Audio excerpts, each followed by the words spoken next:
4억 때문에 결혼한 거 맞지? 어머니 병원비라던가? 철호 오빠한테서 다 들었어.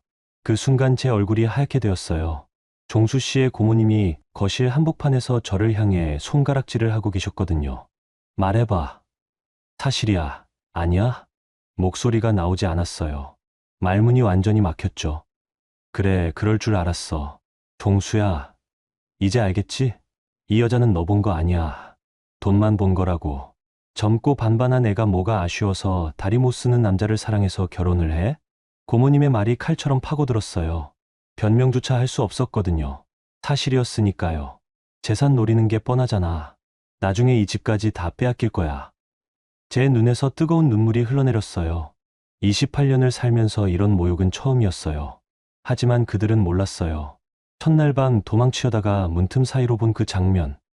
종수 씨의 진짜 모습을요. 지금부터 그 이야기를 들려드릴게요. 안녕하세요. 저는 김선이라고 합니다. 지금부터 제가 들려드릴 이야기는 조금 특별한 결혼에 관한 이야기예요. 사랑해서 결혼한 게 아니라 어쩔 수 없는 사정으로 시작된 결혼 말이에요. 그런데 그 시작이 어떻게 진짜 사랑으로 변해갔는지 그 과정을 차근차근 들려드리려고 해요. 그때 제 나이가 28이었어요. 동네에 있는 작은 미용실에서 보조 일을 하면서 하루하루를 버티고 있었죠. 월급은 많지 않았지만 그래도 어머니와 둘이 살아가는 데는 충분했어요. 평범한 일상이었죠. 아침에 일어나서 미용실 가고 저녁에 집에 와서 어머니와 함께 저녁 먹고 텔레비전 보면서 하루를 마무리하는 그런 일상 말이에요. 그런데 그해 봄, 어머니가 갑자기 쓰러지셨거든요. 평소에 혈압이 조금 높다고는 하셨지만 그렇게 갑자기 뇌출혈로 응급실에 실려갈 줄은 몰랐어요. 수술비만 2천만 원이 넘었어요. 그런데 그게 끝이 아니었죠. 병원에서 어머니가 깨어나신 후에 알게 된 사실이었는데 어머니가 몰래 지인들 보증을 여러 개 서주셨더라고요. 착한 마음에 도와주려다가 당신이 오히려 곤경에 빠진 거였어요. 병원비까지 합치니까 4억이 조금 넘었어요. 선이야, 미안하다. 엄마가 너무 미안하다. 어머니는 병상에서 그 말씀만 반복하셨어요. 저는 어떻게 해야 할지 정말 막막했어요. 미용실 보조의 월급으로는 평생 갚아도 부족한 돈이었거든요. 은행에서 대출 받으려 해도 제 신용으로는 한계가 있었고요. 그때 미용실 사장님이 한 분을 소개해 주셨어요. 박종수 씨라고 35살 남자분이었는데 희귀한 신경근 질환으로 하반신을 제대로 쓸 수 없는 분이라고 했어요. 그분 아버지가 작은 토목업을 하시는데 아들의 결혼 상대를 찾고 있다는 거였어요. 처음에는 정말 말이 안 된다고 생각했어요. 만난 적도 없는 사람과 결혼을 한다는 게 어떻게 가능한 일인가 싶었죠. 하지만 어머니의 상태를 보니까 시간이 많지 않았어요. 병원비 독촉도 계속 들어오고 있었고요. 박철호 어르신을 처음 만났을 때가 기억나요. 키가 크고 목소리가 굵은 인상이 꽤 강한 분이셨어요. 동네에서 토목 일을 오래 하셔서인지 손이 거칠고 햇볕에 그을린 얼굴이셨죠. 조건은 간단해요. 우리 종수하고 결혼해서 함께 살아주시면 선희 씨 어머니 빚 문제는 제가 다 정리해 드릴게요. 철호 어르신의 말씀은 단호했어요. 그런데 그 뒤에 덧붙이신 말이 있었어요. 다만 진짜 부부처럼 살아달라고요. 서류상만이 아니라 말이에요. 그 말의 의미를 정확히 이해하는 데는 시간이 좀 걸렸어요. 아, 정말로 함께 살면서 돌봐달라는 뜻이구나 싶었죠. 종수 씨를 처음 만난 건 그로부터 일주일 후였어요. 카페에서 만나기로 했는데 휠체어를 타고 오셨어요. 키는 앉아 계셔도 꽤 큰 편이라는 게 보였고 얼굴은 생각보다 단정했어요. 다만 표정이 많이 굳어 있으셨죠. 안녕하세요. 제가 먼저 인사를 드렸는데 종수 씨는 고개만 살짝 끄덕이셨어요. 말씀이 별로 없으셨어요. 1시간 정도 앉아 있었는데 종수 씨가 하신 말은 10마디도 안 되었던 것 같아요. 괜찮으시면 다음 주에 혼인신고 하시죠. 마지막에 종수 씨가 그렇게 말씀하셨어요. 목소리는 낮았지만 또렷했어요. 저는 그냥 내라고 대답했어요. 다른 선택이 있는 것도 아니었고요. 결혼식은 정말 조용했어요. 하객이 10명도 안 되었어요. 종수 씨 쪽에서는 아버지와 고모님이 오셨고 제 쪽에서는 미용실 사장님과 몇 분이 오셨죠. 어머니는 아직 병원에 계셔서 오실 수 없었어요. 종수 씨는 예식장에서도 휠체어에 앉아 계셨어요. 저와 눈을 마주치지도 않으셨고 내내 무표정이셨죠. 신부 입장할 때도 반지 끼워줄 때도 서약할 때도 그냥 의무적으로 하시는 것 같았어요. 예식이 끝나고 종수 씨가 사시는 집에 갔어요. 수도권 변두리에 있는 오래된 2층 양옥집이었어요. 대문을 열고 들어서니까 마당에 잡초가 여기저기 자라 있었고 집 외벽에 페인트는 벗겨져 있었어요. 집 안도 마찬가지였어요. 벽지가 군데군데 떨어져 있고 마룻바닥을 밟으면 삐걱삐걱 소리가 났어요. 이 방 쓰세요. 종수 씨는 2층에 있는 작은 방 하나를 가리키며 말씀하셨어요. 그리고는 바로 자신의 방으로 들어가셨죠. 저녁도 각자 알아서 해결하자고 하시면서요. 편하게 지내세요. 종수 씨가 저에게 건넨 첫 마디였어요. 목소리에는 어떤 감정도 담겨 있지 않았어요. 그날 밤 낯선 방에서 이불을 덮고 누워있는데 잠이 오지 않았어요. 천장을 보면서 계속 생각했어요. 이게 정말 제 인생인가 하고요. 28살에 사랑도 없이 처음 보는 남자와 결혼을 하다니, 그것도 이렇게 말도 없이 지내야 하다니. 시계를 보니까 새벽 3시였어요. 그때 결심을 했어요. 그냥 나가자고요. 어차피 진짜 부부도 아니고 종수 씨한테도 미안하지만 이렇게 사는 건 아닌 것 같았거든요. 어머니 빚은 제가 다른 방법을 찾아보기로 하고요. 조용히 일어나서 가방에 옷가지 몇 개를 챙겼어요. 많이 가져온 것도 없었거든요. 신발을 들고 맨발로 복도를 걸었어요. 다행히 마루가 삐걱거리는 소리가 크게 나지 않게 발걸음을 조심조심 옮겼죠. 현관 앞까지 거의 다 왔을 때였어요. 종수 씨 방에서 이상한 소리가 들리더라고요. 하는 낮은 신음소리 같은 거요. 혹시 아픈 건 아닌지 걱정이 되어서 발걸음을 멈췄어요. 그리고 종수 씨 방 문틈 사이로 살짝 들여다봤어요. 혹시 응급 상황인 건 아닌지 확인해 보려고요. 그런데 그 순간 제 발이 땅에 뿌리 박힌 것처럼 움직이지 않았어요. 종수 씨가 바닥에 엎드려서 두 팔로 몸을 끌어올리고 있었거든요. 다리는 거의 힘이 없으니까 오직 팔 힘으로만 윗몸 일으키기를 하고 계셨어요. 땀이 이마에 송글송글 맺혀 있고 이를 악물고 계시는 모습이 문틈 사이로 선명하게 보였어요. 하나, 둘, 셋, 넷. 종수 씨는 작은 목소리로 숫자를 세면서 계속 반복하고 계셨어요. 한 번 할 때마다 숨이 가빠지시는 게 보였는데도 포기하지 않으시더라고요. 10번을 넘어서고 20번을 넘어서도 계속요. 얼굴에 흐르는 땀을 닦지도 않으시면서 묵묵히 운동을 계속하시는 모습을 보는 순간 제 가슴이 먹먹해졌어요. 아, 이분은 이렇게 혼자서 자기 몸을 돌보고 계셨구나. 아무도 모르는 새벽 시간에 이렇게 조용히 자기와의 싸움을 하고 계셨구나. 그 모습을 보면서 깨달았어요. 저는 그동안 종수 씨를 어떻게 생각했을까요? 불쌍한 사람, 도움이 필요한 사람, 아니면 제가 어쩔 수 없이 함께 살아야 하는 부담스러운 존재. 하지만 그 순간 알았어요. 종수 씨는 그런 사람이 전혀 아니었어요. 오히려 저보다 훨씬 강한 사람이었죠. 몸은 불편하지만 마음만큼은 누구보다 굳건한 분이었어요. 포기하지 않고 자기 자신과 매일 싸우고 계시는 분이었어요. 문틈에서 한참을 서 있다가 조용히 제 방으로 돌아갔어요. 가방에서 옷가지를 다시 꺼내어 옷장에 차곡차곡 넣었죠. 그리고 이불을 덮고 누워서 생각했어요. 내가 너무 성급하게 판단한 건 아닐까. 이 사람에 대해서, 이 상황에 대해서 겉으로 보이는 것만 가지고 너무 쉽게 결론을 내린 건 아닐까. 그날 밤 이후로 제 마음이 조금씩 달라지기 시작했어요. 종수 씨를 바라보는 시선도 그렇고요. 물론 그때는 몰랐죠. 그 작은 변화가 나중에 얼마나 큰 일로 이어질지는요. 아무튼 그렇게 해서 저는 그 집에 남게 되었어요. 도망치려다가 멈춘 그 새벽이 모든 것의 시작이었던 것 같아요. 그 다음날 아침부터 정말 어색한 동거가 시작되었어요. 종수 씨는 새벽 6시에 일어나셨어요. 휠체어가 마루를 굴러가는 소리에 잠이 깼거든요. 화장실 가시는 소리, 세수하시는 소리, 부엌에서 뭔가 하시는 소리까지 다 들렸어요. 그런데 저한테는 한마디도 안 하시더라고요. 아침 7시쯤 되어서 제가 부엌으로 내려갔어요. 종수 씨는 이미 식사를 마치시고 휠체어에 앉아서 신문을 보고 계셨어요. 식탁 위에는 그릇 하나와 젓가락 한 벌이 깔끔하게 정리되어 있었죠. 아, 안녕하세요. 제가 인사를 드렸는데 종수 씨는 신문에서 시선을 떼지 않으시면서 고개만 살짝 끄덕이셨어요.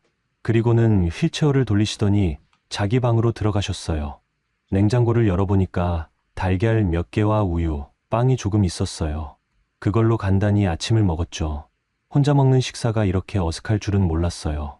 젓가락 소리, 물 마시는 소리까지 다 크게 들리는 것 같았거든요. 첫 주는 정말 힘들었어요. 종수 씨와 저 사이에는 보이지 않는 선이 그어져 있는 것 같았어요. 서로 인사는 하지만 대화는 없었고 같은 공간에 있어도 각자 따로 지냈어요. 종수 씨는 오전에는 주로 자기 방에서 시간을 보내셨어요. 컴퓨터로 뭔가 작업을 하시는 것 같았어요.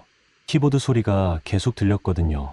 점심때도 각자 알아서 드셨고, 오후에는 거실에 나와서 책을 읽거나 텔레비전을 보셨어요. 제가 설거지를 하거나 빨래를 하려고 하면 종수 씨는 자리를 피하셨어요. 마치 제가 하는 일에 신경 쓰이는 걸 들키기 싫어하시는 것 같았어요. 혹시 빨래 있으시면 같이 할까요? 한 번은 제가 물어봤거든요.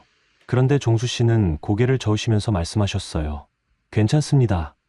제 일은 제가 할게요. 목소리가 차갑지는 않았지만 단호했어요. 거리를 두려는 의지가 느껴졌죠. 그런데 며칠 지나면서 이상한 일들이 보이기 시작했어요. 제가 설거지를 하고 나면 항상 행주가 깔끔하게 정리되어 있었어요. 빨래를 널고 들어오면 빨래 집게가 바람에 날리지 않게 단단히 짚혀져 있었고요. 처음에는 우연인가 싶었는데 계속 그런 일이 반복되더라고요. 종수 씨가 제가 모르는 사이에 조용히 뒷정리를 해주고 계신 거였어요. 어느 날은 제가 감기에 걸렸어요. 열이 조금 나고 목이 아팠거든요. 그래서 하루 종일 방에 누워 있었어요. 저녁 때 깨어보니까 방문 앞에 따뜻한 꿀차 한 잔이 놓여 있었어요. 머그컵 옆에는 감기약도 있었고요. 누가 갖다 놓은 건지는 뻔했지만 종수 씨는 그런 일이 있었다는 말씀을 전혀 안 하시더라고요. 마치 모르는 일인 것처럼요. 그런 일들이 쌓이면서 제 마음도 조금씩 달라졌어요. 종수 씨에게 뭔가 보답을 하고 싶었거든요. 그래서 저도 조용히 작은 배려를 시작했어요. 종수 씨가 좋아하실 만한 반찬을 만들어서 냉장고에 넣어두었어요. 따로 말씀은 안 드리고요. 종수 씨 빨래가 있으면 몰래 같이 세탁해서 개어놓기도 했고요. 처음에는 종수 씨가 어떻게 반응하실지 걱정이 되었어요. 혹시 싫어하시는 건 아닌지 하고요. 그런데 다행히 마다하지는 않으셨어요. 오히려 제가 만든 음식을 드시고 나서는 빈 그릇을 깔끔하게 씻어 놓으셨어요. 이런 식으로 한 달 정도가 지났을까요? 여전히 대화는 많지 않았지만 서로에 대한 적응은 조금씩 되어가고 있었어요. 그런데 어느 날 종수 씨의 진짜 모습을 보게 되는 일이 생겼어요. 그날 오후에 갑자기 비가 많이 왔어요. 우산 없이 나갔다가 흠뻑 젖어서 집에 왔거든요. 현관에서 옷을 털고 있는데 거실에서 이상한 소리가 들렸어요. 쿵 하는 무거운 물건이 떨어지는 소리였어요. 그리고 종수 씨의 작은 신음소리가 들렸죠. 급하게 거실로 가보니까 종수 씨가 바닥에 넘어져 계셨어요. 휠체어는 한쪽으로 밀려나 있었고 종수 씨는 팔로 몸을 지탱하면서 일어나려고 애쓰고 계셨어요. 어떡하세요? 괜찮으세요? 제가 달려가서 부축하려고 했는데 종수 씨는 손을 저으시면서 말씀하셨어요. 괜찮습니다. 혼자 할 수 있어요. 그리고는 정말로 혼자 힘으로 휠체어까지 기어가셔서 몸을 끌어올리셨어요. 팔 힘만으로요. 얼마나 힘드셨을지 상상이 안 되었는데 표정은 전혀 변하지 않으셨어요. 휠체어에 앉으신 후에 종수 씨가 말씀하셨어요. 놀라게 해서 죄송해요. 가끔 이런 일이 있어요. 담담한 목소리였어요. 마치 별일 아니라는 듯이요. 그런데 그 순간 제가 본 건 종수 씨의 손목에 난 상처였어요. 넘어지면서 생긴 건지 피가 조금 나고 있었거든요. 손 다치셨어요. 소독해 드릴게요. 괜찮습니다. 이 정도는 아무것도 아니에요. 종수 씨는 계속 괜찮다고 하셨지만 저는 약상자를 가져와서 상처에 소독약을 발라드렸어요. 종수 씨는 처음에는 사양하시다가 결국 손을 내밀어 주셨어요. 소독약을 바를 때 종수 씨의 손을 잡았는데 생각보다 따뜻했어요. 그리고 굳은 살이 많이 박여 있었죠. 휠체어를 오래 타면서 생긴 것 같았어요. 자주 넘어지세요? 제가 조심스럽게 물어봤어요. 가끔이요. 휠체어에서 침대로, 침대에서 휠체어로 옮길 때 실수하는 경우가 있어요. 종수 씨의 대답은 여전히 담담했어요. 하지만 그 말을 듣는 순간 제 가슴이 먹먹해졌어요. 종수 씨가 혼자 살면서 얼마나 많은 어려움을 겪고 계셨는지 짐작이 되었거든요. 그날 밤부터 제가 집안일을 조금 더 적극적으로 하기 시작했어요. 청소도 더 자주 하고 요리도 2사람 분량으로 만들었어요. 종수 씨는 처음에는 부담스러워하시는 것 같았지만 점점 받아들여 주시더라고요. 특히 바닥 청소를 할 때는 물기가 남지 않게 조심했어요. 종수 씨가 휠체어를 타고 다니시는데 바닥이 미끄러우면 위험하거든요. 고맙습니다. 어느 날 저녁 종수 씨가 저에게 그렇게 말씀하셨어요. 정말 짧은 한마디였지만 그동안 들었던 어떤 말보다 따뜻하게 느껴졌어요. 그 후로 저희는 조금씩 더 많은 이야기를 하게 되었어요. 여전히 길지는 않았지만 하루에 몇 마디씩은 주고받게 되었죠. 오늘 날씨가 좋네요. 네, 정말 맑아요. 이런 식의 간단한 대화였지만 그것만으로도 집안 분위기가 많이 달라졌어요. 어느 날은 제가 요리하는 모습을 종수 씨가 거실에서 지켜보고 계시더라고요. 그래서 용기를 내어 물어봤어요. 혹시 싫어하는 음식 있으세요? 딱히 없어요. 뭐든 잘 먹어요. 매운 거는 어떠세요? 좋아해요. 짧은 대화였지만 종수 씨에 대해 알게 되는 첫 번째 정보였어요. 그래서 다음 날은 김치찌개를 끓여서 같이 먹었어요. 종수 씨가 맛있게 드시는 모습을 보니까 뭔가 뿌듯했어요. 그렇게 2달째가 되어갈 무렵, 저는 종수 씨에 대한 제 감정이 처음과는 많이 달라졌다는 걸 깨달았어요. 처음에는 동정이나 의무감 같은 것이었다면, 이제는 진짜 존경하는 마음이 생겼어요. 종수 씨는 불편한 몸으로도 자기 일은 스스로 하려고 노력하셨고, 저에게 부담을 주지 않으려고 항상 조심하셨어요. 그러면서도 제가 힘들 때는 모르는 척하면서 도움을 주셨고요. 하지만 아직도 종수 씨에 대해 모르는 게 너무 많았어요. 어떤 일을 하시는지, 평소에 뭘 좋아하시는지, 어떻게 이렇게 강해지신 건지, 그런 것들이 점점 더 궁금해졌어요. 그런데 그 궁금증이 풀리기까지는 좀 더 시간이 필요했어요. 그리고 그 과정에서 예상하지 못한 일들이 계속 생기게 될 거라는 것도 그때는 몰랐죠. 그렇게 조금씩 평온한 일상이 자리 잡아가던 어느 토요일이었어요. 비가 부슬부슬 내리는 오후였는데 집에서 빨래를 개고 있을 때 휴대폰이 울렸어요. 모르는 번호였어요. 요즘 보험이나 대출 전화가 많아서 받기 싫었는데 혹시 급한 일일 수도 있겠다 싶어서 받았죠. 여보세요? 선이야, 나야. 그 목소리를 듣는 순간 손에서 빨래가 떨어질 뻔했어요. 김진우였거든요. 제가 25살 때부터 결혼하기 전까지 사귀었던 사람이요. 진우야? 맞아. 오랜만이다. 어떻게 지내? 진우의 목소리는 예전과 똑같았어요. 낮고 부드러운 목소리였죠. 그런데 그 목소리를 듣는 순간 가슴이 이상하게 뛰었어요. 어떻게 내 번호를 알았어? 미용실 사장님한테 들었어. 내가 결혼했다고 하더라고. 진우와 저는 거의 3년을 사귀었어요.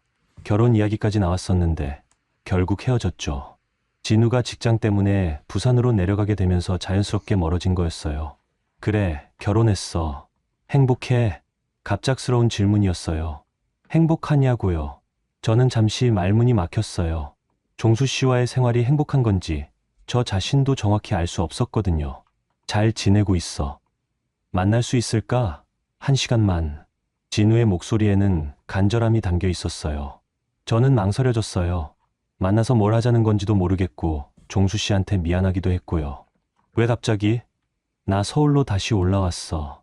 이번에 회사를 옮겼거든. 그래서 내가 어떻게 지내는지 궁금해서. 진우는 계속 설득했어요. 그냥 커피 한 잔만 하자고. 예전 얘기나 좀 하자고요. 저도 모르게 마음이 흔들렸어요. 1시간만. 결국 만나기로 했어요. 동네 카페에서요. 종수 씨에게는 친구 만나러 간다고 말씀드렸어요. 거짓말은 아니었지만 전부를 말씀드린 것도 아니었죠. 종수 씨는 고개를 끄덕이시면서 조심해서 다녀오라고 하셨어요. 카페로 가는 길에 마음이 복잡했어요. 진우를 만난다는 것 자체가 떨렸거든요. 3년 만에 보는 거니까요. 카페에 도착했을 때 진우가 이미 와 있었어요. 창가 자리에 앉아서 밖을 내다보고 있었는데 예전보다 좀 더 어른스러워 보였어요. 정장을 입고 있었고 머리도 깔끔하게 잘라놓았더라고요. 선이야. 진우가 저를 보고 일어났어요. 그리고 환하게 웃었죠. 그 미소는 제가 기억하던 그대로였어요. 많이 예뻐졌네. 결혼하니까 좋아? 진우의 첫 마디였어요. 저는 어색하게 웃으면서 자리에 앉았어요. 너도 달라졌다. 더 어른스러워 보여. 부산에서 고생 좀 했거든. 그래도 이제 다시 서울이니까 좋아. 진우는 커피를 주문하면서 자연스럽게 대화를 이어갔어요. 부산에서의 생활 이야기, 새로 옮긴 회사 이야기를 했죠. 저는 그냥 듣고 있었어요. 그런데 정말 행복해. 결혼 생활이? 진우가 다시 그 질문을 했어요. 이번에는 제 눈을 똑바로 보면서요. 왜 그런 걸 물어봐? 그냥 궁금해서. 네, 남편은 어떤 사람이야? 저는 종수 씨에 대해 어떻게 설명해야 할지 몰랐어요. 사랑해서 결혼한 게 아니라고 말할 수는 없었고, 그렇다고 행복하다고 단언할 수도 없었고요. 좋은 사람이야. 착하고, 착하다는 게 전부야? 사랑하는 거야? 진우의 질문이 점점 직설적이 되었어요. 저는 대답하기가 어려웠어요. 진우야, 왜 이런 걸 물어봐? 솔직히 말할게. 나는 아직도 널 잊지 못했어. 진우가 갑자기 고백을 했어요. 저는 깜짝 놀랐어요. 무슨 소리야? 나 결혼했다고 했잖아. 알아. 그런데 어쩔 수 없어. 부산에 있으면서 계속 내 생각만 했거든. 그래서 서울로 다시 올라온 것도 있어. 진우의 목소리가 진지해졌어요. 저는 어떻게 반응해야 할지 몰랐어요. 미안하지만 그런 말은 하지 마. 나는 이미 결혼한 사람이야. 정말 그 사람을 사랑해서 결혼한 거야? 아니면 다른 이유가 있는 거야? 진우의 말이 날카로웠어요. 마치 제 속마음을 꿰뚫어 보는 것 같았죠. 저는 할 말을 잃었어요. 선이야, 나는 내가 행복하지 않다는 걸 알 수 있어. 내 표정을 보면 알겠어. 그런 식으로 말하지 마. 너는 내가 어떻게 사는지 몰라. 그럼 정말 행복한 거야? 내 눈을 보고 말해봐. 진우가 제 손을 잡으려고 했어요. 저는 재빨리 손을 뺐어요. 진우야, 이제 그만해. 선이야, 나랑 다시 시작하자. 내가 이번에 좋은 회사로 옮겼어. 우리 예전처럼 행복할 수 있어. 진우의 제안에 저는 순간 마음이 흔들렸어요. 예전에 진우와 함께했던 시간들이 떠올랐거든요. 웃으며 데이트하던 날들, 함께 미래를 계획하던 날들이요. 나는 정말 모르겠어. 그럼 시간을 좀 줘. 생각해보라고. 나는 기다릴 수 있어. 진우는 명함을 꺼내서 제게 건넸어요. 여기 내 번호야. 언제든지 연락해. 정말로. 저는 명함을 받았어요. 그리고 자리에서 일어났어요. 나 집에 가야 해. 생각해봐. 선이야. 내가 정말로 원하는 게 뭔지. 집으로 돌아가는 길이 무척 길게 느껴졌어요. 진우와의 만남이 계속 머릿속을 맴돌았거든요. 진우의 말이 틀린 건 아니었어요. 저는 정말로 행복한 건지 확신할 수 없었으니까요. 종수 씨와의 결혼은 사랑이 아니라 어쩔 수 없는 선택이었어요. 그런데 진우는 다르잖아요. 진짜로 사랑했던 사람이고 지금도 절 사랑한다고 하고요. 집에 도착해서 현관문을 열었을 때 종수 씨가 거실에서 책을 읽고 계셨어요. 제가 들어오니까 고개를 들어서 미소를 지어 보이셨어요. 어떻게 다녀왔어요? 네, 잘 다녀왔어요. 저는 가방을 내려놓으면서 대답했어요. 그런데 그 순간 마음이 더 복잡해졌어요. 종수 씨의 따뜻한 미소를 보니까 진우를 만났다는 게 더 죄스럽게 느껴졌거든요. 저녁 드셨어요? 아직이요. 같이 먹을까요? 종수 씨가 물어보셨어요. 저는 고개를 끄덕였어요. 그리고 부엌으로 가서 저녁 준비를 시작했어요. 요리를 하면서 계속 생각했어요. 진우와 종수 씨 사이에서 저는 어떤 선택을 해야 하는 걸까? 진우는 예전부터 사랑했던 사람이고 종수 씨는 지금 함께 살고 있는 남편이고요. 저녁을 먹으면서 종수 씨와 평소처럼 대화를 나눴어요. 그런데 자꾸 진우 생각이 났어요. 진우가 건넨 명함이 가방 안에 있다는 사실도 신경 쓰였고요. 그날 밤 잠자리에 누워서도 계속 생각했어요. 만약에 진우와 다시 시작한다면 어떨까? 정말로 행복할 수 있을까? 그런데 종수 씨는 어떻게 되는 걸까? 이틀 후 진우에게서 문자가 왔어요. 생각해봤어? 내일 시간 되면 만나자. 저는 답장을 보내지 않았어요. 그런데 진우가 계속 연락을 했어요. 전화도 오고 문자도 계속 왔어요. 선이야, 나는 정말 진심이야. 다시 한번 기회를 줘. 내가 지금 행복하지 않다는 걸 나는 알아. 나와 함께라면 진짜 행복할 수 있어. 진우의 메시지들을 읽으면서 마음이 더 흔들렸어요. 정말로 종수 씨와의 생활이 행복한 건지 의문이 들었거든요. 그러던 어느 날 저녁 종수 씨가 갑자기 말씀하셨어요. 요즘 무슨 걱정이 있어요? 네, 표정이 안 좋아 보여서요. 뭔가 고민이 있는 것 같은데. 종수 씨의 말에 저는 깜짝 놀랐어요. 제가 속마음을 들킨 것 같았거든요. 아니에요. 별일 없어요. 그래도 뭔가 있어 보이는데 혹시 제가 뭘 잘못했나요? 종수 씨의 걱정스러운 목소리를 들으니까 가슴이 아팠어요. 이분은 제가 고민하고 있다는 것조차 자기 잘못이라고 생각하고 계시는 거잖아요. 정말 아무것도 아니에요. 걱정하지 마세요. 그날 밤 저는 결심을 했어요. 진우를 다시 한번 만나서 정확히 정리를 하자고요. 이렇게 애매하게 두고 볼 수는 없었거든요. 다음날 진우에게 연락했어요.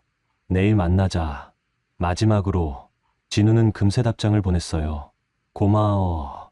내일 3시에 같은 카페에서 만나자. 그 만남이 제 인생에서 정말 중요한 결정을 내리는 자리가 될 거라는 걸 그때는 몰랐어요. 그 다음 주 일요일 오후였어요. 진우와의 마지막 만남을 앞두고 마음을 정리하려고 애쓰고 있을 때 갑자기 현관벨이 울렸어요.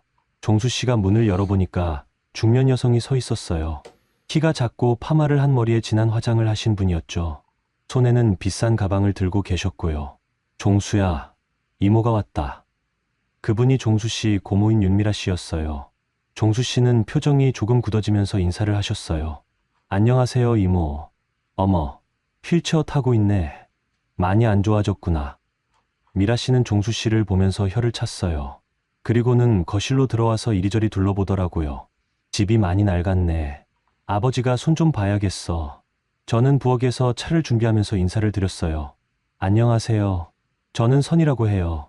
미라 씨가 저를 위아래로 훑어보시더라고요. 그 시선이 불편했어요. 뭔가를 평가하는 것 같은 느낌이었거든요. 아, 그 새 며느리구나. 졌네. 미라 씨는 소파에 앉으면서 말씀하셨어요. 그리고는 제가 내어드린 차를 받으면서 계속 저를 쳐다보셨어요. 몇 살이야? 28이에요. 어디서 살았어? 부모님은 뭐 하시고? 질문이 계속 이어졌어요. 저는 최대한 예의를 지키면서 대답했어요. 미용실에서 일했다는 것, 어머니가 병원에 계신다는 것까지 말씀드렸죠. 아, 그래서 결혼을 한 거구나. 미라 씨가 의미심장하게 말씀하셨어요. 그 말 속에는 뭔가 다른 뜻이 담겨 있는 것 같았어요. 어머니 병원비가 많이 들었을 텐데. 미라 씨의 말이 점점 노골적이 되었어요. 저는 얼굴이 뜨거워지는 걸 느꼈어요. 이모, 그런 말씀은. 종수 씨가 말을 시작하려고 하셨는데 미라 씨가 손을 들어서 제지하셨어요. 종수야, 내가 모르는 세상 이야기가 있어.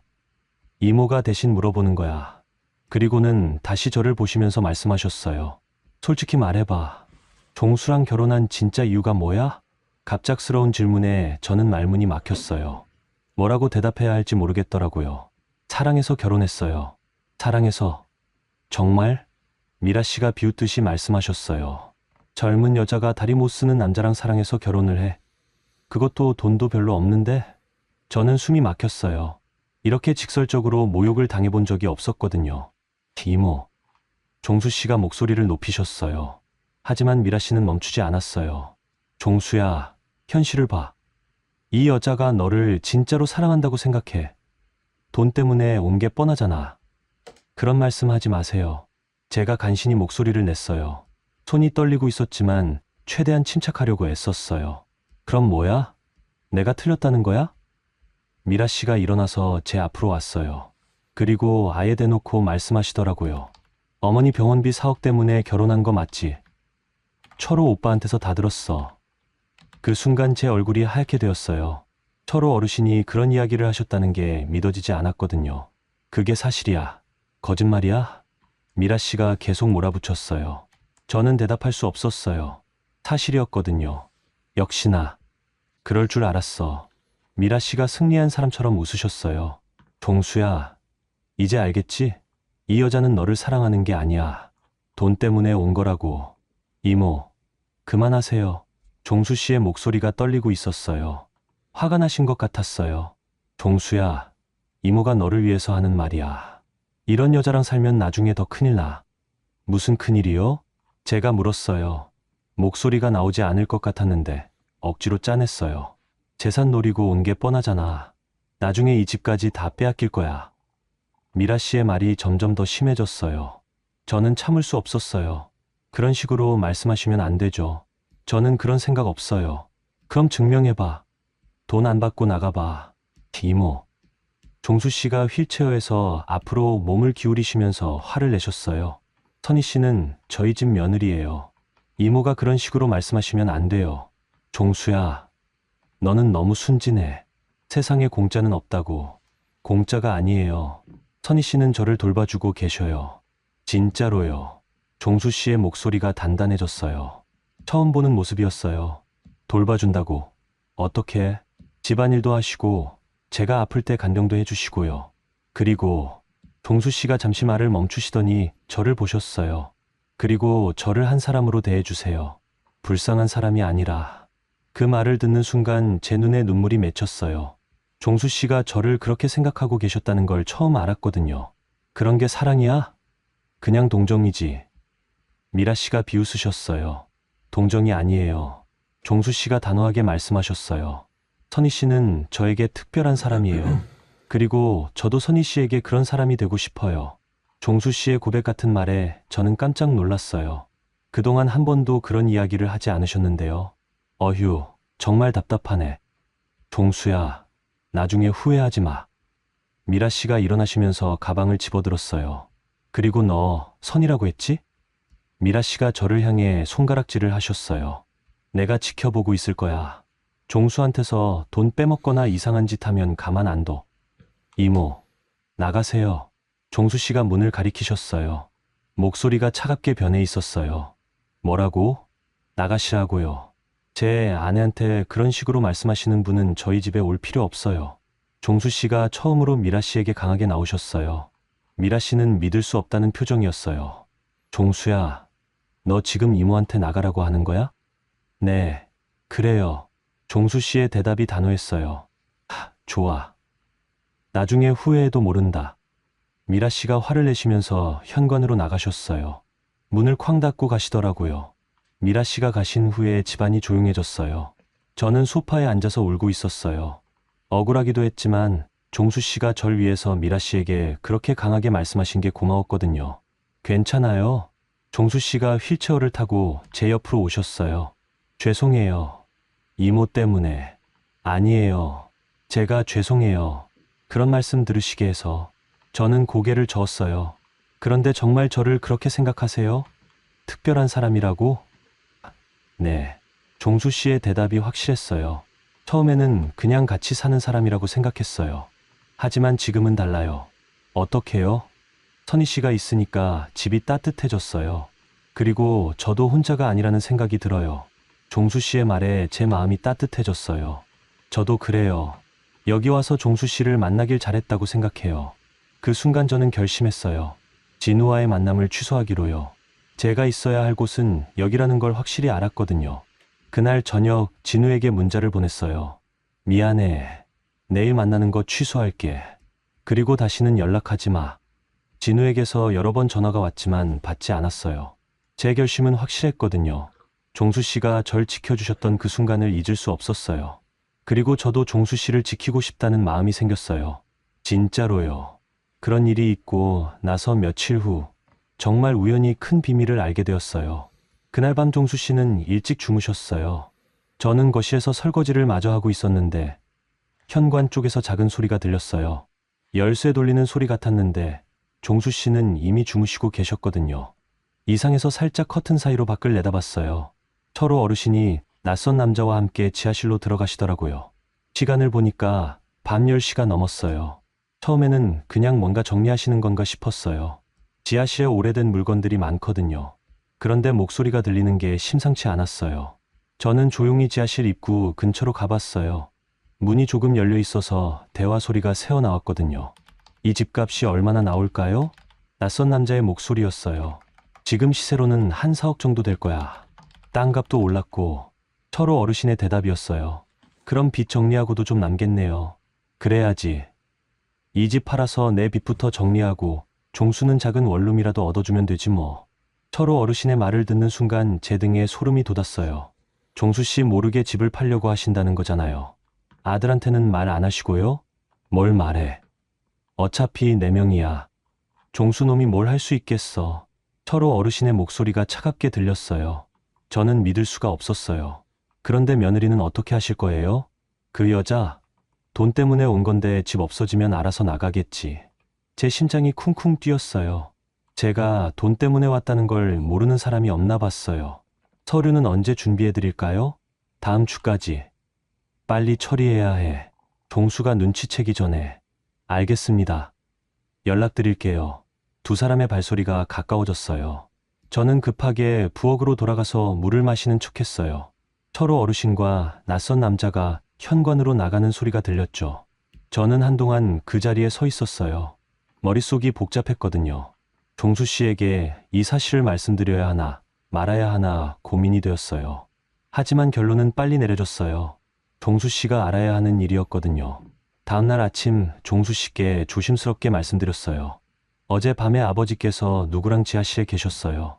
그래요? 뭔가 정리하셨나 보네요.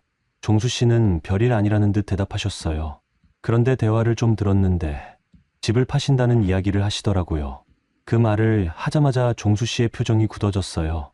집을 판다고요? 네. 그 남자분이 부동산 중개업자인 것 같았어요. 종수 씨는 한참 동안 말씀이 없으셨어요. 그리고는 휠체어를 타고 자기 방으로 들어가셨어요. 1시간 후에 나오셨는데 손에 서류 봉투를 들고 계셨어요. 집 등기부등본이에요. 확인해 봐야겠어요. 종수 씨의 목소리가 무거웠어요. 저녁에 철호 어르신이 오셨을 때 종수 씨가 직접 물어보셨어요. 아버지, 집 파실 생각이세요? 철호 어르신은 당황하시는 것 같았어요. 갑자기 그게 무슨 소리야? 어제 밤 지하실에서 하신 대화 들었어요. 뭘 들었다는 거야? 집 팔아서 아버지 빚 갚으시고 저는 원룸에 보내신다고 하셨죠. 종수 씨의 목소리가 떨리고 있었어요. 화가 나신 것 같았어요. 그건 철호 어르신이 말을 못 하시더라고요. 이 집은 어머니가 남겨주신 거예요. 제가 살아야 할 곳이고요. 종수야, 아버지도 어쩔 수 없어. 빚이 너무 많아. 그건 아버지 빚이잖아요. 제가 왜 집까지 잃어야 하는데요. 종수 씨가 처음으로 아버지에게 강하게 말씀하시는 걸 봤어요. 너는 어차피 혼자 살기 힘들잖아. 작은 곳에서 사는 게 나을 거야. 철호 어르신의 말에 종수 씨가 깊게 숨을 쉬셨어요. 아버지는 제가 혼자 못 산다고 생각하시는군요. 그게 아니라 이제 알겠어요. 제가 할 일이 뭔지. 종수 씨가 서류 봉투를 꽉 쥐셨어요. 그리고 저를 보시더니 말씀하셨어요. 선희 씨, 도와주실 거죠? 네, 물론이에요. 제 대답은 확실했어요. 종수 씨 편에 서겠다는 마음이었거든요. 그날 밤 종수 씨와 저는 늦게까지 대화를 나눴어요. 어떻게 할 건지, 무엇을 준비해야 하는지 말이에요. 법적으로 막을 방법이 있을 거예요. 네, 찾아보겠어요. 종수 씨의 눈에는 제가 본 적 없는 결연한 의지가 보였어요. 이제 더 이상 아버지의 부당한 처사를 받아들이지 않겠다는 의지였죠. 저도 마찬가지였어요. 종수 씨와 함께 이 문제를 해결하겠다고 마음먹었거든요. 이 집은 종수 씨가 지켜야 할 소중한 공간이니까요. 그 후 일주일 동안 종수 씨와 저는 정말 바쁘게 지냈어요. 법무사를 찾아가서 상담도 받고 집 등기부등본도 다시 확인했거든요. 다행히 좋은 소식이 있었어요. 집 명의는 철호 어르신이었지만 종수 씨가 상속받을 권리가 있다는 거였어요. 그리고 철호 어르신이 마음대로 집을 팔려면 종수 씨의 동의가 필요하다고 했어요. 이제 안심이네요. 종수 씨가 법무사 사무실에서 나오면서 안도의 한숨을 쉬셨어요. 정말 다행이에요. 저도 마음이 놓였어요. 종수 씨가 집을 잃을 뻔한 상황이 해결된 것 같았거든요. 그런데 그 기쁨이 오래가지 못했어요. 3일 후에 집에 등기우편이 한 통 왔거든요. 제 이름으로요. 처음에는 무슨 우편인지 몰랐어요. 그런데 봉투를 뜯어보는 순간 손에서 서류가 떨어질 뻔했어요. 고소장이었어요. 저를 위장결혼 혐의로 고소한다는 내용이었죠. 이게 뭐예요? 종수 씨가 제 얼굴을 보시고는 급하게 물어보셨어요. 저는 말을 할 수가 없었어요. 너무 놀랐거든요. 종수 씨가 고소장을 읽어보시더니 표정이 굳어졌어요. 아버지가 이런 일까지 하시는군요. 고소장에는 제가 돈을 받고 가짜 결혼을 했다는 내용이 적혀 있었어요. 그리고 증거로 어머니의 병원비 지불 내역까지 첨부되어 있더라고요. 어떻게 이런 일이. 저는 정말 당황스러웠어요. 물론 처음에는 돈 때문에 결혼한 게 맞았지만 지금은 상황이 달라졌잖아요. 그런데 그걸 어떻게 증명해야 하는지 모르겠더라고요. 걱정하지 마세요. 제가 다 해결할게요. 종수 씨가 단호하게 말씀하셨어요. 하지만 이건 사실이잖아요. 처음에 정말 돈 때문에. 그건 중요하지 않아요. 지금 우리가 어떻게 살고 있는지가 중요하죠. 종수 씨의 말씀에 저는 조금 마음이 놓였어요. 하지만 여전히 불안했어요. 일주일 후에 경찰서에 출석하라는 통지서가 왔어요. 조사를 받아야 한다는 거였어요. 그날 아침 저는 정말 떨렸어요. 경찰서에 가본 적도 없었고 어떤 질문을 받을지도 몰랐거든요. 혼자 가실 거예요? 종수 씨가 걱정스럽게 물어보셨어요. 네, 괜찮을 거예요. 아니요. 저도 같이 갈게요. 하지만 휠체어로 가시기 불편하실 텐데. 상관없어요. 선희 씨 혼자 보낼 수 없어요. 종수 씨의 말씀이 고마웠어요. 하지만 미안하기도 했어요. 제 일 때문에 종수 씨까지 고생하시게 되어서요. 경찰서에 도착했을 때 생각보다 많은 사람들이 있었어요. 접수대에서 출석 통지서를 보여주니까 조사실로 안내해 주더라고요. 조사관은 중년 남성이었어요. 인상이 꽤 엄했죠. 책상 앞에 앉아서 서류를 들여다보고 계셨어요. 김선희 씨죠? 네, 맞습니다. 위장결혼 혐의로 고소당하셨네요. 사실관계부터 확인하겠습니다. 조사관이 질문을 시작했어요. 박종수 씨와 언제 결혼하셨나요? 올해 3월이에요. 결혼 동기가 뭐였나요? 그 질문을 받는 순간 저는 말문이 막혔어요. 뭐라고 대답해야 할지 모르겠더라고요. 어머니 병원비 때문이었어요. 결국 사실대로 말했어요. 거짓말을 할 수는 없었거든요. 그럼 돈을 받고 결혼한 게 맞네요? 처음에는 그랬다는 건 인정하시는 거네요. 조사관이 계속 몰아붙였어요. 저는 점점 더 위축되었어요. 그런데 지금은 달라요. 진짜로. 증거가 있나요? 진짜 부부라는? 그게, 저는 대답하지 못했어요. 어떻게 증명해야 하는지 모르겠더라고요. 그때 조사실 문이 열리면서 종수 씨가 들어오셨어요. 휠체어를 타고요. 실례하겠습니다. 누구세요? 박종수입니다. 선희 씨 남편이고요.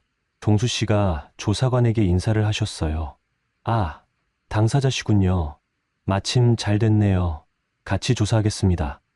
조사관이 종수 씨에게도 질문을 시작했어요. 부인과 어떻게 만나게 되셨나요? 소개로 만났습니다. 결혼 목적이 뭐였나요? 종수 씨가 잠시 생각하시더니 차분하게 대답하셨어요. 동반자가 필요해서였어요. 동반자요? 네. 제가 몸이 불편해서 혼자 생활하기 어려웠거든요. 그래서 함께 살 사람이 필요했어요. 그럼 돌봄을 위해 결혼하신 거네요? 처음에는 그랬습니다. 하지만 지금은 아니에요. 종수 씨의 목소리가 확신에 차 있었어요. 지금은 어떤데요? 지금은 진짜 부부예요. 서로 사랑하고 있거든요. 그 말을 듣는 순간 제 가슴이 뛰었어요. 종수 씨가 저를 사랑한다고 말씀하신 거였거든요. 사랑한다는 증거가 있나요? 매일 함께 생활하고 있어요. 같은 집에서 먹고 자고 서로 돌보면서 지내고 있죠. 그건 동거일 수도 있잖아요. 동거가 아니에요. 종수 씨가 단호하게 말씀하셨어요. 선희 씨는 저에게 꼭 필요한 사람이에요. 그리고 저도 선희 씨에게 그런 사람이고요. 구체적으로 어떻게요? 선희 씨가 있어서 제 생활이 완전히 달라졌어요. 혼자일 때는 그냥 하루하루 버티는 것 같았는데 지금은 살아가는 이유가 생겼어요. 종수 씨의 말에 저는 눈물이 날 것 같았어요. 그리고 선희 씨도 마찬가지일 거예요. 처음에는 어쩔 수 없이 왔지만 지금은 자발적으로 저와 함께 있어주고 있어요. 본인이 직접 말씀해 보세요. 조사관이 저를 보며 말했어요. 저는 한번 숨을 깊이 쉬고 말했어요. 처음에는 정말 돈 때문이었어요. 어머니 병원비 때문에 어쩔 수 없이 결혼했어요. 조사관이 뭔가 적어 내려갔어요. 하지만 지금은 달라요. 종수 씨와 함께 살면서 이분이 얼마나 좋은 사람인지 알게 되었어요. 어떤 점에서요? 힘든 상황에서도 포기하지 않으시고 항상 저를 배려해 주세요. 그리고 제가 힘들 때 옆에서 지켜주시고요. 저는 계속 말을 이어갔어요. 며칠 전에도 가족들이 저를 모욕했을 때 종수 씨가 저를 지켜주셨어요. 그때 느꼈어요. 이분이 제게 정말 소중한 사람이라는 거요. 그럼 지금도 돈 때문에 함께 있는 건 아니라는 말이네요? 네, 맞아요. 지금은 종수 씨를 진심으로 생각해요. 조사관이 한참 서류를 들여다보더니 말했어요. 위장 결혼이라는 건 처음부터 끝까지 가짜 부부 관계를 유지하는 경우예요. 그런데 두 분은 실제로 부부 생활을 하고 계시고 서로에 대한 애정도 있어 보이네요. 네, 맞습니다. 종수 씨가 대답하셨어요. 그럼 이 고소는 성립하기 어려울 것 같네요. 처벌받을 정도의 위장 결혼은 아닌 것 같습니다. 조사관의 말에 저는 안도의 한숨을 쉬었어요. 조사가 끝나고 경찰서를 나올 때 종수 씨가 말씀하셨어요. 이제 괜찮을 거예요. 정말 고마워요. 혼자였으면 어떻게 했을지 몰라요. 우리는 이제 진짜 한편이잖아요. 종수 씨의 말에 저는 깊이 고개를 끄덕였어요. 정말로 그런 것 같았거든요. 집으로 돌아가는 길에 저는 생각했어요. 이제 정말로 종수 씨와 함께 살아가고 싶다고요. 처음의 이유와는 상관없이 지금은 진심으로 이 분과 함께하고 싶었어요. 하지만 아직 끝난 게 아니라는 걸 그때는 몰랐어요. 서로 어르신과 미라 씨가 다른 방법을 찾고 있을 거라는 것도요. 경찰서 조사를 마치고 집에 돌아온 지 열흘 정도 지났을 때였어요. 드디어 평온한 일상이 돌아온 것 같았어요. 종수 씨와 저는 그 일을 계기로 더 가까워졌거든요. 그날도 평소와 다를 것 없는 오후였어요. 저는 빨래를 개고 있었고 종수 씨는 거실에서 책을 읽고 계셨어요. 그런데 갑자기 현관벨이 요란하게 울렸어요. 문을 열어보니까 젊은 여자가 서 있었어요. 20 중반 정도로 보이는 분이었는데 손에는 2살 정도 되어 보이는 아이를 안고 있었어요. 박종수 씨 집 맞나요? 그 여자가 물어봤어요. 목소리에 떨림이 있었어요. 네, 맞는데요. 누구세요? 저는 이영미라고 해요. 종수 씨와 예전에 아는 사이였어요. 영미 씨라는 그 여자는 조심스럽게 말했어요. 그리고는 품에 안긴 아이를 내려다봤어요. 혹시 들어가서 이야기할 수 있을까요? 뭔가 심상치 않은 느낌이 들었지만 일단 거실로 안내해드렸어요. 종수 씨도 영미 씨를 보시더니 당황하시는 것 같았어요. 영미 씨, 정말 오랜만이네요. 종수 씨가 인사를 하셨어요. 아는 사이였나 봤어요. 네, 정말 오랜만이에요. 영미 씨는 소파에 앉으면서 아이를 무릎에 앉혔어요. 아이는 까만 눈을 크게 뜨고 종수 씨를 바라보고 있었어요. 갑자기 찾아와서 죄송해요. 그런데 정말 할 말이 있어서. 영미 씨의 목소리가 떨리고 있었어요. 뭔가 중요한 이야기를 하려는 것 같았어요. 무슨 일이세요? 종수 씨가 조심스럽게 물어보셨어요. 이 아이 말이에요. 영미 씨가 아이를 안으면서 말을 시작했어요. 이 아이가 종수 씨 아이예요. 그 말을 듣는 순간 제 머릿속이 하얗게 되었어요. 종수 씨도 믿을 수 없다는 표정이었어요. 그게 무슨 말이에요? 3년 전에 저희가 잠깐 사귀었을 때 생긴 아이예요. 영미 씨가 계속 말했어요. 목소리는 확신에 차 있었어요. 영미 씨, 그런 일은 없었어요. 저희는 그런 관계가 아니었잖아요. 종수 씨가 당황해서 말씀하셨어요. 종수 씨가 기억 못 하시는 것뿐이에요. 분명히 있었던 일이에요. 영미 씨는 고집스럽게 주장했어요. 그리고 가방에서 서류를 꺼냈어요. 유전자 검사 결과도 있어요. 영미 씨가 건넨 서류를 종수 씨가 받아보셨어요. 제가 옆에서 같이 봤는데 정말 친자 관계라고 나와 있더라고요. 이건 이상해요. 종수 씨가 고개를 저으셨어요. 저는 검사를 받은 적이 없어요. 병원에서 받으셨잖아요. 작년에 건강검진 받을 때요. 영미 씨의 말에 종수 씨가 더 당황해 하셨어요. 건강검진 때 DNA 검사는 안 했는데요. 그때 현관문이 열리면서 철호 어르신이 들어오셨어요. 마치 때를 맞춘 것 같았어요. 영미 씨 왔구나. 철호 어르신이 영미 씨를 보시더니 자연스럽게 인사하셨어요. 뭔가 이상했어요. 아버지, 이게 무슨 일이에요? 종수 씨가 철고 어르신에게 물어보셨어요. 종수야, 이제 알 때가 됐어. 내가 책임져야 할 일이 있다. 철호 어르신의 말이 단호했어요. 무슨 책임이요? 이 아이 말이야. 네, 아이잖아. 아버지, 이상해요. 저는 영미 씨와 그런 관계가 아니었어요. 종수 씨가 목소리를 높이셨어요. 증거도 있는데 뭘 더 봐라? 철호 어르신이 유전자 검사 서류를 가리키셨어요. 저는 뭔가 이상하다는 생각이 들었어요. 너무 타이밍이 좋았거든요. 마치 짜고 친 것 같았어요. 혹시 검사를 다시 받아볼 수 있을까요? 제가 조심스럽게 말했어요. 뭘 다시 받아? 철호 어르신이 날카롭게 쳐다보셨어요. 정확한 검사를 위해서요. 이미 결과가 나왔는데 뭘 더 하겠다는 거야? 그때 종수 씨가 휠체어에서 몸을 앞으로 기울이시면서 말씀하셨어요. 저도 의심스러워요. 다시 받아보겠어요. 종수야, 괜한 의심하지 마. 아버지, 왜 그렇게 말리세요?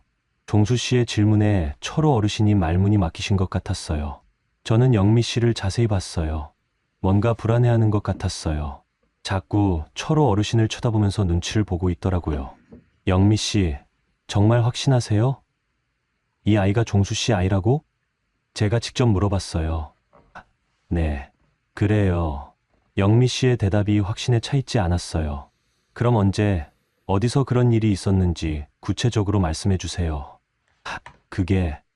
그건 영미 씨가 말을 못 하더라고요. 자꾸 철호 어르신을 쳐다봤어요. 그 순간 종수 씨가 갑자기 자기 방으로 들어가셨어요. 뭔가를 가져오신 것 같았어요. 10분 후에 나오셨는데 손에 봉투를 들고 계셨어요. 이거 보세요.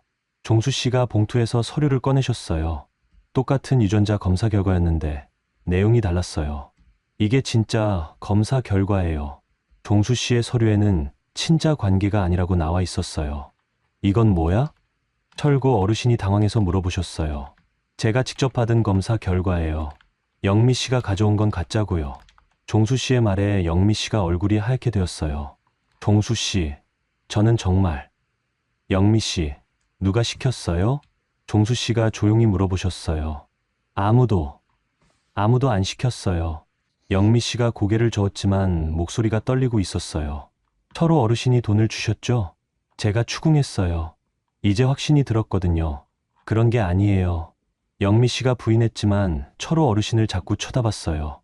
아버지, 정말 그런 일을 하셨어요?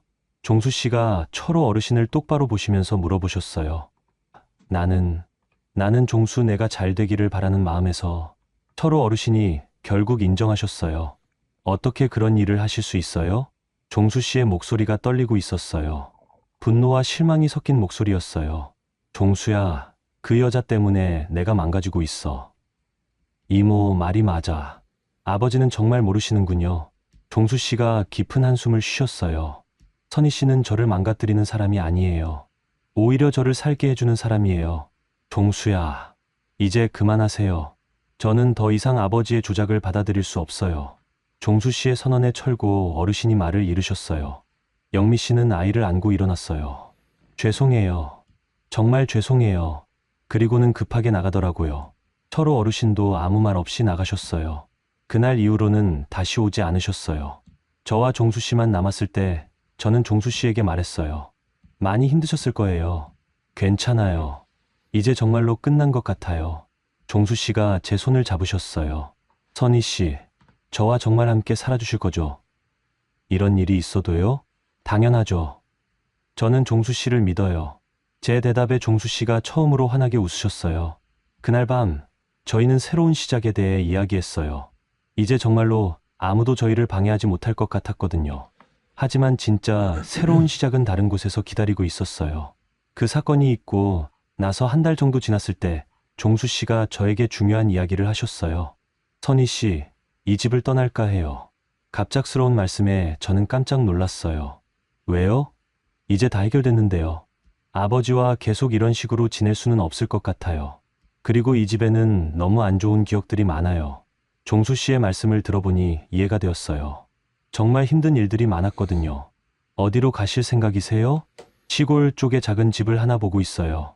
저희 둘이 살기에는 충분한 크기고 공기도 좋고요. 종수 씨가 보여주신 사진을 봤는데 정말 작고 수박한 집이었어요. 지금 집보다는 훨씬 작았지만 왠지 따뜻해 보였어요. 좋은 것 같아요. 저도 새로운 곳에서 시작하고 싶어요. 제 대답에 종수 씨가 안도의 표정을 지으셨어요. 정말요? 불편할 텐데. 괜찮아요. 종수 씨와 함께라면 어디든 좋아요. 그렇게 해서 저희는 이사 준비를 시작했어요. 정말 필요한 것들만 챙기기로 했어요. 새 출발이니까 가벼운 마음으로 가자고요. 이사하는 날 철호 어르신은 오시지 않았어요. 종수 씨가 편지를 남겨놓으셨는데 저는 읽지 않았어요. 그분들 사이의 일이니까요. 새 집은 시골 마을 끝자락에 있었어요. 주변의 다른 집들과는 조금 떨어져 있어서 조용했어요. 앞마당에는 작은 텃밭을 만들 수 있을 정도의 공간도 있었고요. 집 안은 정말 작았어요. 방이 2개, 거실과 부엌이 하나씩 있는 단층집이었거든요. 하지만 전부 리모델링이 되어 있어서 깔끔했어요. 무엇보다 종수 씨가 휠체어로 다니시기에 불편하지 않게 되어 있었어요. 어떠세요? 정말 좋아요. 우리 집 같은 느낌이에요. 종수 씨의 말에 저도 고개를 끄덕였어요. 정말 우리 집 같았어요. 첫날 밤, 저희는 마당에 앉아서 별을 봤어요. 도시에서는 볼 수 없었던 별들이 하늘에 가득했어요. 행복해요. 제가 종수 씨에게 말했어요. 저도요. 앞으로 어떻게 살까요? 천천히 살아요. 급하지 말고, 서두르지 말고요. 종수 씨의 말이 마음에 들었어요.